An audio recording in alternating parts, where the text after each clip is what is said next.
I'm now going to demonstrate the knee immobilizer. How to determine your width. I find if you take a 4-inch elastic bandage and just come on the side here and imagine another one on this side, as long as it doesn't overlap, that will be fine. So I think 4 would be fitting this leg just great. Your length would be 8 inches above and below the patella. That's all you need to immobilize a knee. You don't have to come all the way down here and way up here. So we're going to go 8 inches above and below the patella. I'm going to double this measurement now. Take this, using 4-inch, pull it out, get that one-sided measurement, and double it.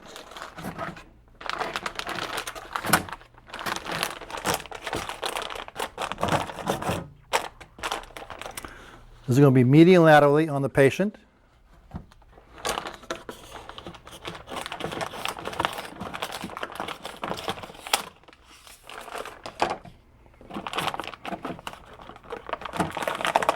Push it back in, bring the door down, make sure the red line is gone, nicely sealed. Okay, now remembering on the edges, make sure you protect the patient from that fiberglass. Just grab both ends at the same time, stretch, and stretch. Fold your split in half in the middle. Okay, now cutting from closed to open. Remember, this is the open side, the double-faced tape. You see where the fiberglass ends right there? Okay, you want to cut all the way through this fiberglass. So cutting from the closed to open, find the middle.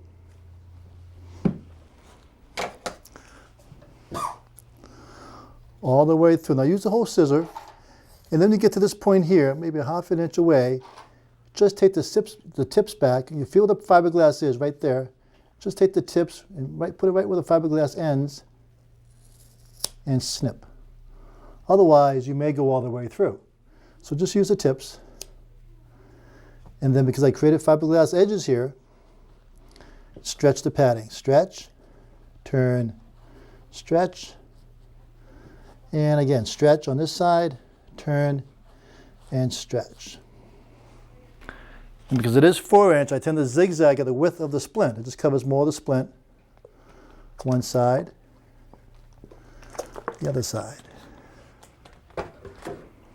Sandwich this, and then just fold, fold. Lean on it to push that water through. Open it back up, single layer. Roll it down your towel. Squeeze. Now the dry side of the towel, and do that a second time.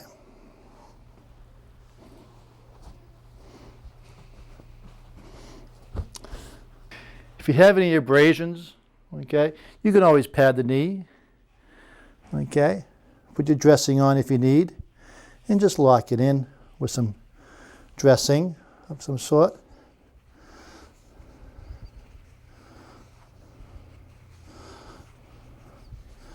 Just adds a little more comfort to the patient.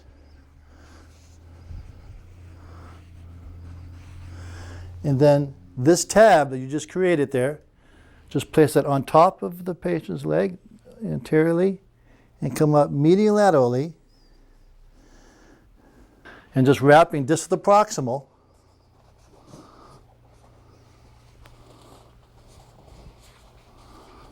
Coming up medial laterally. As you notice, there's no pressure on the patella, no pressure behind the popliteal area.